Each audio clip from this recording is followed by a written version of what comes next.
الحمد لله الحمد لله نحمده ونستعينه ونستغفره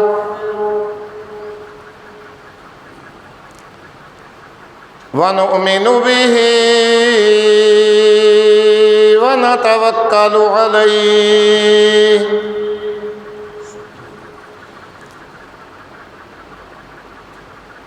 ونعوذ بالله من شرور أنفسنا ومن سيئات أعمالنا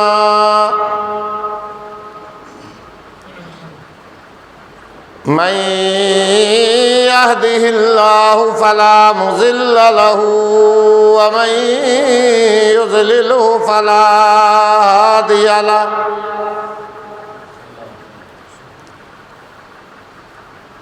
ونشهد أن لا إله إلا الله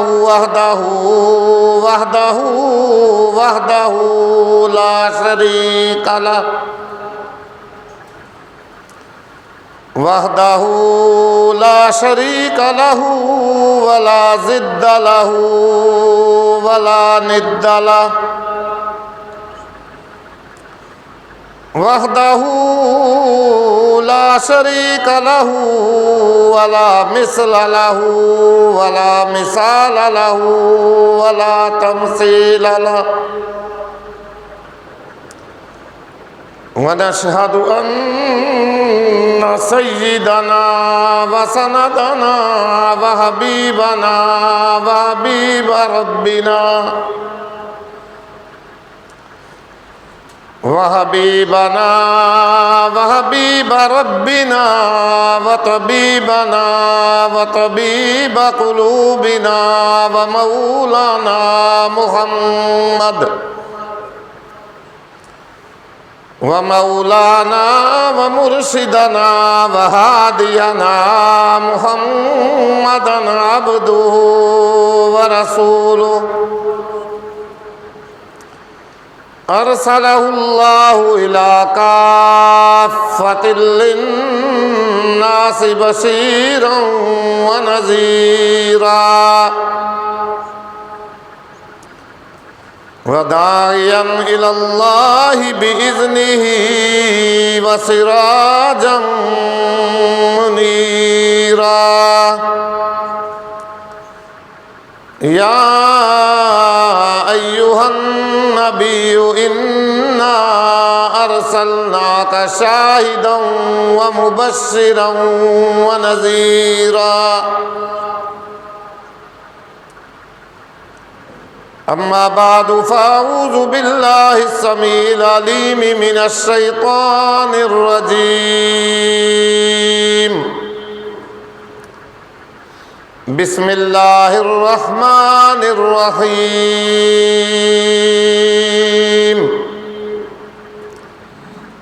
يا أيها الذين آمنوا توبوا إلى الله توبة نصوحا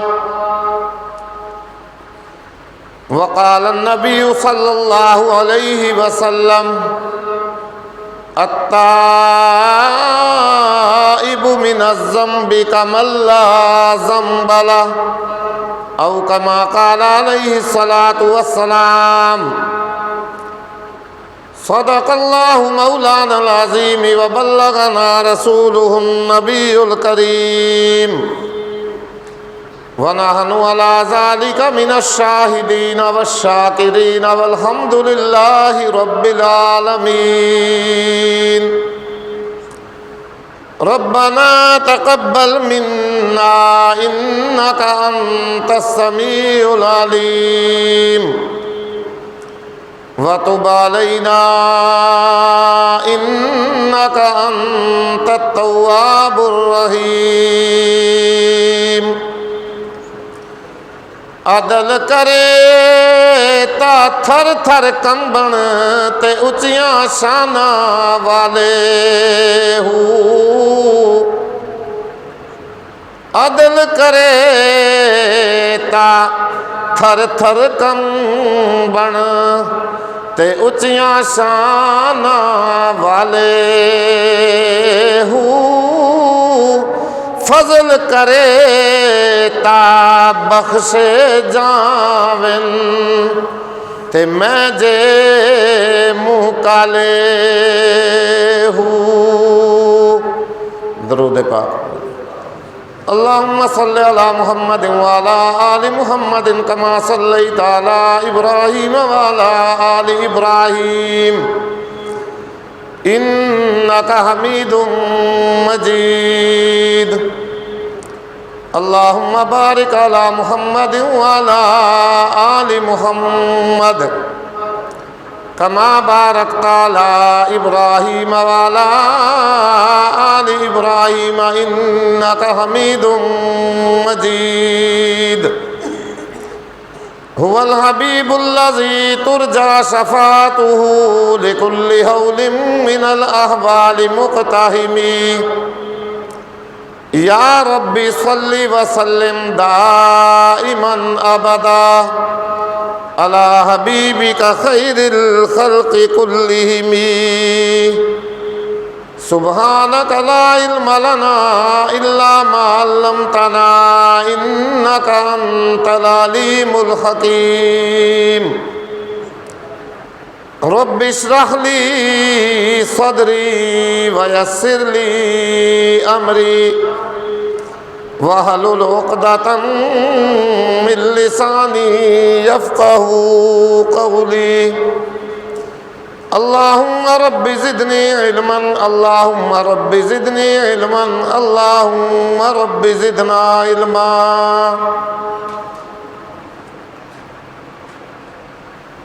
محترم و مکرم معزز سامعین کرام انتہائی واجب الاحترام بزرگوں دوستوں عزیز نوجوان ساتھیوں اللہ رب العزت کا بہت بڑا احسان ہے اور اس کا بہت بڑا انعام ہے کہ اس نے ہمیں اس دنیا کی مختصر سی زندگی میں بڑے بڑے احسانات سے نوازا، بڑے بڑے انعامات سے نوازا، بڑے بڑے اعزازات سے نوازا۔ انہی انعام و احسان و اکرام میں سے یہ ایک رمضان المبارک کا بابرکت بڑی ہی عظمت والا، بڑے ہی مرتبے والا، بلند و بالا مہینہ ہے جو اس نے اس امت محمدیہ کے قیامت تک آنے والے مسلمانوں کو مرحمت فرمایا۔ یہ اللہ کا بہت بڑا انعام ہے۔ اللہ اپنے بندوں پہ بڑا رحیم و کریم ہے کہ خود ہی اس نے دنیا کے اندر اپنے گناہگار بندوں کے لیے بخشش کے بہانے بھی بنا دیے۔ یہ رمضان المبارک بھی انہی میں سے مسلمانوں کے لیے ایک بخشش کا بہانہ ہے، ورنہ تو رب ذوالجلال کو نہ ہمارے بھوکا رکھنے کی ضرورت ہے، نہ ہمیں پیاسا رکھنے کی ضرورت ہے، اور نہ ہمارے اوپر کسی قسم کی پابندی لگانے کی ضرورت ہے، بلکہ رب ذوالجلال نے قیامت تک آنے والے انسانوں کے لیے خصوصی طور پہ مومنین مسلمانوں کے لیے یہ رمضان المبارک کا مہینہ، اس کے روزے، اس کی تراویح، اس کی تلاوتیں، اس کے ذکر اذکار، اس کی عبادات، اس کے اندر اعمال صالحہ ہمارے لیے ایک بخشش کا بہانہ بنا دیا ہے کہ شاید 11 مہینے غفلت میں گزارنے کے بعد یہ میرے بھٹکے ہوئے مسلمان، بھٹکے ہوئے انسان، بھٹکے ہوئے میرے گناہگار بندے شاید اس مہینہ کی یہ تھوڑی سی مشقت جھیل کر کے، تھوڑی سی اپنے کھانے پینے کی، اپنی خواہشات کی قربانی دے کر کے مجھے راضی کر لیں، میرے دربار میں آ کر کے جھک جائیں اور میں اپنے بندوں سے راضی ہو جاؤں اور ان کی بخشش کا کوئی سامان کر دوں۔ بس یہ تھوڑا سا بہانہ تھا اللہ کی طرف سے جو ہم سے گزر گیا۔ اور حقیقت میں بات یہ ہے کہ جس طرح سارا سال ہم غفلت میں گزارتے ہیں نا، میں اپنی بات کرتا ہوں، آپ لوگوں کا تو مجھے پتہ نہیں ہے، میرا تو یہ مہینہ بھی یوں ہی غفلت میں ہی گزر گیا ہے۔ بس رمضان رمضان روزے روزے کہتے کہتے کہتے چیختے چلاتے اور گزر گیا۔ اللہ کے دربار میں بہرحال انتہائی عاجزانہ درخواست ہے، گزارش ہے کہ اللہ ہماری کمی کوتاہیوں کو معاف فرما دے۔ اس کے خزانے میں کوئی کمی نہیں ہے۔ اس نے تو بڑے بڑے شاہکاروں کو، بڑے بڑے بدکاروں کو، بڑے بڑے گناہگاروں کو معاف کر دیا ہے۔ ہمارے گناہ کتنے ہوں گے، کتنے ہیں، ہم شمار کر سکتے ہیں، گن سکتے ہیں، لیکن اللہ کی بخشش لامحدود ہے، اس کی کوئی حد و انتہا نہیں ہے، اس کی شان ہی بہت و بلند و بالا ہے۔ اللہ اکبر۔ بس اللہ سے یہ دعا بھی کرنی ہے اور آئندہ اس بات کی کوشش بھی کرنی ہے کہ یا اللہ ہم چاہے کتنے ہی بڑے گناہگار ہیں، سیاہکار ہیں، خطاکار ہیں، بدکار ہیں، لیکن بندے تو تیرے ہی ہیں، مخلوق بھی ہم تیری ہی ہیں یا اللہ۔ تو ہمیں معاف نہیں کرے گا تو کون معاف کرے گا؟ اللہ کی ذات بہت بڑی مہربان ہے۔ دنیا والوں کے دروازوں پہ جائیں، کسی کے دربار میں آپ جائیں نا، ایک دفعہ جائیں، دو دفعہ جائیں، تین دفعہ جائیں، چار دفعہ جائیں، آخر وہ تنگ آ جائے گا، تنگ آ جائے گا۔ اور ایک دن وہ کیا کہے گا، چل یار کام کر اپنا، آن کے تنگ کر چھوڑے یا میں ہوں نہ میں تھے ایک باری جو تیرے میں ہی جاک دیتا۔ لیکن محترم بزرگوں، دوستو، اللہ کا دربار وہ دربار ہے، اللہ کی ذات وہ ذات ہے جو اپنے دربار میں آنے والوں سے خوش ہوتی ہے اور نہ آنے والوں سے ناراض ہوتی ہے۔ صرف اور صرف یہ ایک در دنیا کے اندر ایسا ہے جو ہر وقت کھلا ہوا ہے، چاہے کوئی رات کو آئے، آدھی رات کو آئے، دوپہر کو آئے، جس وقت کسی کی مرضی ہے، یہ اللہ کا دربار ہر وقت اپنے گناہگار بندوں کے لیے کھلا ہوا ہے۔ اور جتنی دفعہ اللہ کا گناہگار بندہ، بھٹکا ہوا بندہ اس کے دربار میں آتا ہے، آ کے جھکتا ہے، گڑ گڑاتا ہے، آنسو بہاتا ہے، سجدہ ریز اس کے سامنے ہوتا ہے، اللہ کی ذات اتنا ہی اس اپنے بندے سے خوش ہوتی ہے، اور جو نہ آئے اس سے ناراض ہے۔ دنیا کے اندر کوئی ایسا اور دربار نہیں، یہ صرف اور صرف اللہ کا دربار ہے۔ اللہ اکبر۔ تو اس لیے ہمیں اللہ رب العزت سے سچی اور پکی توبہ کرنے کی ہر وقت ضرورت ہے، ہر وقت۔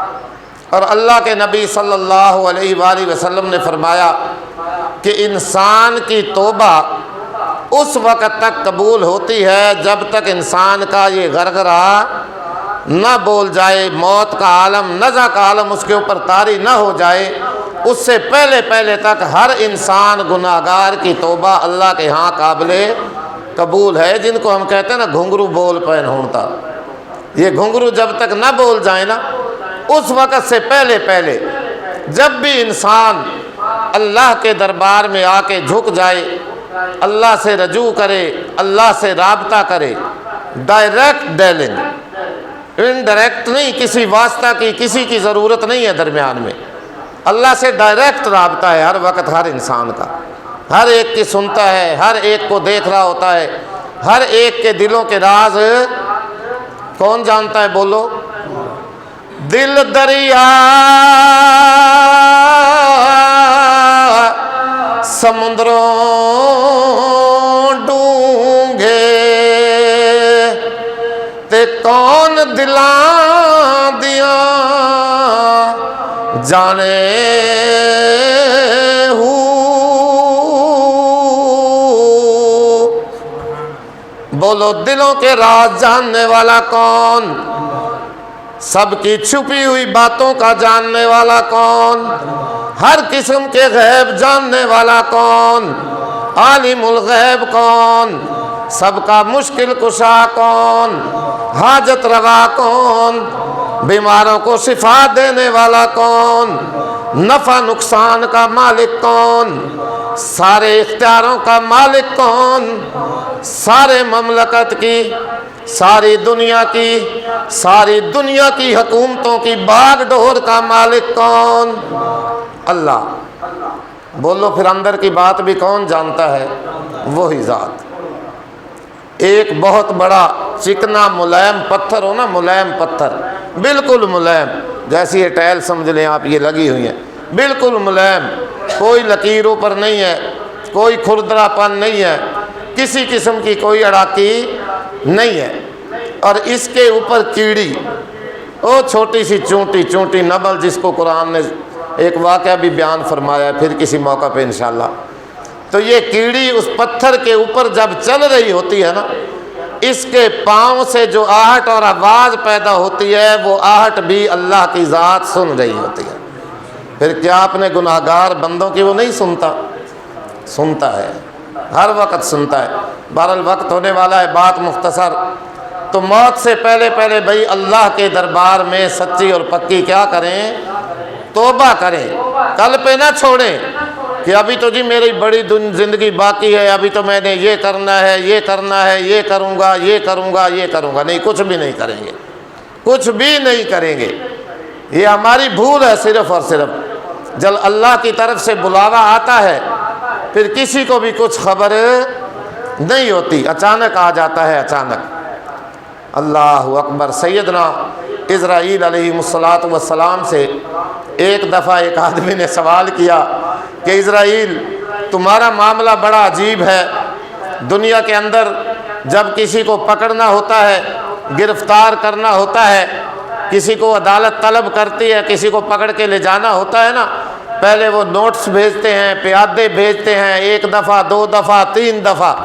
تیرا معاملہ بڑا عجیب ہے، تم نہ کوئی کسی کو اطلاع کرتے ہو، نہ کسی کو بتلاتے ہو، نہ کوئی پیادہ بھیجتے ہو، اچانک آتے ہو اور آ کر کے روح قبض کر کے اور چلے جاتے ہو، بڑا معاملہ عجیب ہے۔ سیدنا اسرائیل علیہ السلام نے جواب دیا، بولے انسان، تجھے پتہ ہی نہیں ہے جتنے نوٹس دنیا کے اندر، جتنی اطلاعات میں دیتا ہوں اور تو کوئی دیتا ہی نہیں ہے۔ آدمی بڑا حیران ہوا، کہنے لگا وہ کیسے؟ تو اسرائیل علیہ السلام نے فرمایا، اللہ اکبر، کیا تمہارے بال سفید نہیں ہوتے؟ کیا تمہارے بال سفید نہیں ہوتے کہ ہوتے ہیں؟ یہ میری طرف سے نوٹس ہوتا ہے، اطلاع ہوتی ہے کہ بابا جی اب بس کرو، میں کسی بھی وقت آنے والا ہوں۔ اللہ اکبر۔ کیا تمہارے اعضاء کمزور نہیں پڑتے؟ ہاتھ پاؤں زبان لڑکھڑانا شروع نہیں ہو جاتی؟ اس طرح بھی ہوتا ہے، بڑھاپا نہیں آتا ہے، پھر یہ میری طرف سے اطلاعات ہوتی ہیں کہ میں کسی بھی وقت آنے والا ہوں۔ کیا تمہارے ہاں پوتے پوتیاں نواسے نواسیاں پیدا نہیں ہوتے؟ وہ بھی ہوتے ہیں جی۔ اللہ اکبر، کہ یہ بھی میری طرف سے اطلاع ہوتی ہے کہ اب نانا بابا دادا بن گئے ہو، میں کسی بھی وقت آنے والا ہوں۔ تو اس لیے محترم بزرگوں، دوستوں، خدا را خیال کریں، یہ زندگی چند روزہ ہے، مختصر سی ہے، مہلت نہیں ملے گی۔ پھر اس وقت انسان موت کا نزع کا عالم طاری ہو، موت کا فرشتہ سامنے ہو، اور اس وقت کہے یا اللہ میری توبہ، یا اللہ، اس وقت کی توبہ قابل قبول نہیں ہے۔ توبہ اس وقت تک قابل قبول ہے جب تک یہ گھنگرو اور گرگرا نہ بول جائے، ورنہ مرنے کے وقت تو موت کے فرشتے کو دیکھنے کے بعد، نزع کا عالم طاری ہونے کے بعد تو فرعون نے بھی توبہ کی، اس نے بھی توبہ کی رٹ لگائی تھی۔ 11واں سپارہ سورہ یونس، اس کے آخری رکوع اٹھا کے دیکھیں، پڑھ کر کے دیکھیں۔ اللہ کا قرآن ہمیں یہ بات بتلاتا ہے کہ لوگوں، مرتے وقت تو فرعون بھی توبہ طیب ہو گیا تھا۔ او بڑے کر و فر کا مالک، بڑی سلطنت، بڑی مملکت، بڑے خادم، بڑا اس کا لاؤ لشکر، بڑا جتھا، بڑی بڑی فوجیں، تکبر اتنا کہ دعویٰ کیا کرتا تھا، خدائی دعویٰ، آنا ربکم الاعلیٰ، لوگوں میں ہی تمہارا بڑا رب ہوں، یہ دعویٰ تھا اس کا۔ رب ذوالجلال نے سیدنا موسیٰ علیہ السلام کو حکم فرمایا، فَأَسْرِ بِعِبَادِي لَيْلًا إِنَّكُمْ مُتَّبَعُونَ، کہ اے موسیٰ اب وقت آ گیا ہے، یہ بنی اسرائیل جن بیچاروں کو اس نے اتنے 100 سال سے غلام بنا کے رکھا ہوا ہے، ذلیل کر رہا ہے ان لوگوں کو بیچاروں کو، جائیے راتوں رات ان کو لے کر کے نکل جائیے اور یہ لوگ آپ کا پیچھا بھی کریں گے۔ بات مختصر کرتا جاؤں، یہ ساری باتیں میں نے رمضان سے پہلے آپ کو سنائی تھی اور بات یہاں تک ہی پہنچی تھی، اتفاقیہ بات ہے۔ چنانچہ سیدنا موسیٰ علیہ السلام بنی اسرائیل کو لے کر کے نکلے اور اتفاق سے ان کا رخ جو تھا وہ بار کلزم کی طرف پھر گیا، بار کلزم کی طرف۔ او دریا موج مار رہا تھا، ٹھاٹھیں مارتا ہوا دریاؤں، موجیں مارتا ہوا سمندر آگے آیا۔ فرعون کو صبح پتہ چلا، وہ بھی لاؤ لشکر لے کر کے سیدنا موسیٰ علیہ السلام کے پیچھے ہو لیا۔ اب بنی اسرائیل نے جب دیکھا کہ پیچھے سے فرعون کی فوج ہے اور آگے دریاؤں کی موج ہے، بیچارے بڑے پریشان ہوئے، تو کہنے لگے موسیٰ ہم تو جب سے آئے ہیں نا، جب سے تو ہمارے پاس آیا ہے ہم تو تکالیف ہی کے اندر ہیں، پریشانی در پریشانیاں، مصائب ہی مصائب۔ تو موسیٰ علیہ السلام نے فرمایا ان معی ربی سیہدین، گھبراؤ نہیں، میرا رب میرے ساتھ ہے، میرا رب میرے ساتھ ہے۔ چنانچہ بات مختصر، اللہ رب العزت نے سیدنا موسیٰ علیہ السلام اور بنی اسرائیل کے لیے 12 قبیلے تھے، ان کے 12 خاندان تھے، 12 ہی راستے بنا دیے، 12 راستے۔ دریا کو حکم دیا، پانی کو حکم دیا کہ ادھر کا ادھر ٹھہر جائے اور ادھر کا ادھر ٹھہر جائے۔ چنانچہ بنی اسرائیل جو تھے اور سیدنا موسیٰ علیہ السلام انہوں نے دریاؤں میں چھلانگیں لگا دی، گزرتے بھی جا رہے ہیں، درمیان میں پانی کے تودے ہیں بڑے بڑے اور آپس میں ایک دوسرے سے باتیں بھی کرتے جا رہے ہیں، خشکی خشکی، چلو جی دریا سے پار ہو گئے۔ فرعون نے دیکھا، فوج نے دیکھا کہ ان کو تو دریا نے کچھ نہیں کہا، اور پھر کہنے لگا دیکھا یہ سب میری وجہ سے ہوا ہے، یہ میری وجہ سے ہو رہا ہے، سارا کہ دریا نے بھی ہمیں راستہ دے دیا ہے، چلو لہٰذا اللہ اکبر۔ چنانچہ اس نے بھی بات مختصر کرتا جاؤں، گھوڑے دریا کے اندر ڈالے، فوج دریا میں داخل ہوئی، رب ذوالجلال نے پانی کو روانی کا حکم دے دیا کہ دونوں طرف سے پانی آپس میں مل جائے۔ اللہ اکبر، غرق ہو گئی فوج۔ فرعون بھی غوطے کھانا شروع ہوا، جب اس نے دیکھا کہ موت ہے، موت ہی موت ہے سامنے، اب تو میرے موت ہی موت ہے۔ اللہ کا قرآن فرماتا ہے وَجَاوَزْنَا بِبَنِي إِسْرَائِيلَ الْبَحْرَ، او لوگوں موقع یاد کرو، آج میں وہی اللہ ہوں تمہاری مدد کرنے پہ، آج بھی اسی طرح قادر ہوں، آج بھی مجھے اسی طرح طاقت ہے جس طرح میں نے دریا کے اندر سیدنا موسیٰ علیہ السلام اور قوم بنی اسرائیل کی امداد فرمائی، اور فرعون کو میں نے دشمن کو، دین دشمن، اسلام دشمن، اللہ کی مخلوق کا دشمن، اس کو میں نے اسی دریا کے اندر غرق کر کے دکھایا۔ وَجَاوَزْنَا بِبَنِي إِسْرَائِيلَ الْبَحْرَ، او موقع یاد کرو کہ جب ہم نے بنی اسرائیل کو دریا سے پار اتار دیا، دریا سے باہر نکال دیا صحیح سلامت امن کے ساتھ، فَأَتْبَعَهُمْ فِرْعَوْنُ وَجُنُودُهُ بَغْيًا وَعَدْوًا، فرعون نے بھی اور اس کے لشکر نے بھی دریا کے اندر سیدنا موسیٰ علیہ السلام کی قوم کا پیچھا کیا، پیچھے لگ گئے۔ حَتَّى إِذَا أَدْرَكَهُ الْغَرَقُ، قرآن اللہ ہمیں پڑھنے کی توفیق عطا فرمائے، سمجھنے کی توفیق عطا فرمائے۔ ماشاءاللہ مدارس کی چھٹیاں ختم ہو گئی ہیں، بچے رواں دواں ہیں، نئے داخلے شروع ہیں، خدا را اپنے بچوں کو قرآن پڑھنے کے لیے بھی مدارس میں داخل کرائیں، سکول بھی پڑھائیں، انکار نہیں کرتا اس تعلیم سے میں، لیکن یہ تعلیم سب سے پہلے بہت ضروری ہے، اور اب تو تقریباً ہر انسان کو، مسلمان کو اس کا تجربہ بھی ہو گیا ہے کہ یہ کتنی ضروری ہے اور وہ کتنی ضروری ہے۔ اللہ اکبر، بہرحال بات لمبی ہو جائے گی، وقت ہونے والا ہے۔ حَتَّى إِذَا أَدْرَكَهُ الْغَرَقُ، فرعون غرق ہوا، غوطے کھانا شروع ہو گیا، نزا کا عالم طاری ہو گیا، موت کا فرشتہ سامنے آ گیا، اب ہر طرف سے موت ہی موت نظر آنا شروع ہوئی۔ قرآن کا 11واں سپارہ سورہ یونس اٹھا کر کے دیکھیے، کہنے لگا قال آمنت انہ لا الہ الا الذی آمنت به بنو اسرائیل وانا من المسلمین۔ کہنے لگا اب میں بھی ایمان لے آیا اس ذات پہ جس کے سوا کوئی معبود نہیں، کوئی الہ نہیں، کوئی مسجود نہیں، کوئی پرستش کے لائق نہیں۔ غوطے کھا رہا ہے، نزا کا عالم طاری ہے، موت کا فرشتہ سامنے آ گیا، اور اس وقت اس نے جو اپنے آپ کو خدا منوایا کرتا تھا، لوگو انا ربکم الاعلی، میں تمہارا رب ہوں، اس وقت تو اس نے بھی محترم بزرگوں، دوستوں، عزیز نوجوانوں، توبہ توبہ توبہ توبہ کی رٹ لگائی، کہنے لگا آج میں بھی ایمان لے آیا، آج میں بھی ایمان لے آیا۔ کس پہ؟ اس ذات پہ جس کے سوا کوئی عبادت کے لائق نہیں۔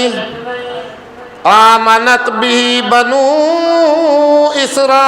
اسرائیل، چونکہ اس کو پتا تھا کہ پہلے تو میں خود ہی خدائی دعویٰ کیا کرتا تھا کہ لوگوں میں ہی تمہارا معبود ہوں، میں ہی تمہارا مسجود ہوں، مجھے ہی پکارا کرو، میری ہی عبادت کیا کرو، میری ہی پرستش کیا کرو۔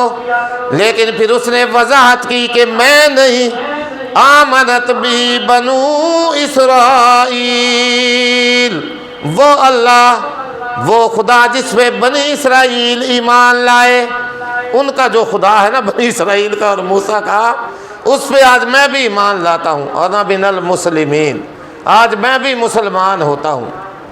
ہماری حالت بھی کچھ اسی طرح ہے بھائی، اور جی میں بندے آتے نا بھائی گھسون نیڑے یا خدا نیڑے، دیر لے کوئی گھسون آوے نا سامنے، کوئی پریشانی، کوئی اس لیے یا اللہ میری توبہ ہی تھے، یا اللہ بات نہ کرے سائیں جی، جب ٹل گئی پھر اسی طرح چلو جی۔ اقرار کیا فرعون نے، ایمان لایا کہ میں مسلمان ہوتا ہوں آج، لیکن اللہ رب العزت نے فرعون کی اس وقت کی توبہ قبول نہیں فرمائی، بلکہ یہاں تک آتا ہے روایات میں، اللہ اکبر، جب فرعون نے کلمہ پڑھنا شروع کیا نا، محترم بزرگوں، دوستوں، گزشتہ جمعہ پہ بھی میں نے آپ کو بتایا تھا، اللہ کی رحمت بڑی رحمت ہے، جب جوش میں آتی ہے نا، آ گئے جب موج میں قطرے سے دریا کر دیا، اللہ اکبر۔ سیدنا جبرائیل علیہ السلام نے دوڑ لگائی، آنکھ جھپکنے کی دیر میں بار کلزم کے اندر غوطہ لگایا، پہنچے، لکھا ہوا ہے کہ اس کی مٹی اور کیچڑ اٹھا اٹھا کر کے فرعون کے منہ میں ٹھونسی کہ یہ ظالم جابر حکمران، اس نے اللہ کی مخلوق کو اتنا ستایا، اتنا تنگ کیا، یہ اس قابل ہی نہیں ہے کہ اس کو معاف کیا جائے۔ کہیں ایسا نہ ہو یہ بار بار توبہ کرے، بار بار کلمہ پڑھے اور اللہ کی رحمت جوش میں آئے اور اسے معاف کر دے۔ کیچڑ ٹھونس دیا جا کر کے کہ یہ کلمہ پڑھنے ہی نہ پائے، اب اس کے بعد توبہ کرنے ہی نہ پائے۔ اللہ اکبر۔ اللہ نے فرمایا الآن، کیا اب تو توبہ کرتا ہے؟ موت کا فرشتہ دیکھنے کے بعد، نزع کا عالم طاری ہونے کے بعد، اب تیری یہ توبہ قابل قبول نہیں۔ وَقَدْ عَصَيْتَ قَبْلُ وَكُنْتَ مِنَ الْمُفْسِدِينَ، ساری زندگی میری بھی نافرمانی کرتا رہا، میرے پیغمبروں کی بھی نافرمانیاں کرتا رہا، اور دنیا کے اندر ساری زندگی تو نے بڑا فساد مچایا، بڑا ظلم کیا۔ اللہ بھائی ہمیں معاف فرمائے، اللہ سچی پکی توبہ کرنے کی توفیق عطا فرمائے۔ اللہ کے نبی صلی اللہ علیہ وآلہ وسلم نے فرمایا التائب من الذنب کمن لا ذنب لہ، او کما قال علیہ الصلاۃ والسلام، اللہ کا گناہگار بندہ، بدکار بندہ، شاہکار اس کا بھٹکا ہوا بھولا ہوا بندہ جب اللہ کے دربار میں آ کر کے جھکتا ہے اللہ سے سچی اور پکی توبہ کرتا ہے نا، سچی پکی توبہ، تو اللہ رب العزت اس کو اس طرح معاف فرما دیتا ہے، اور وہ اللہ کے دربار سے اس طرح پاک اور صاف گناہوں سے ہو کر کے جاتا ہے جس طرح اس کی ماں نے اسے آج جنم دیا ہے، اس سے کوئی گناہ ہوا ہی نہیں۔ اس لیے آج موقع ہے، آج وقت ہے، ہم سب کو چاہیے کہ ہر وقت اللہ سے سچی اور پکی توبہ کرتے رہیں۔ اللہ عمل کی توفیق عطا فرمائے۔ وآخر دعوانا ان الحمد للہ۔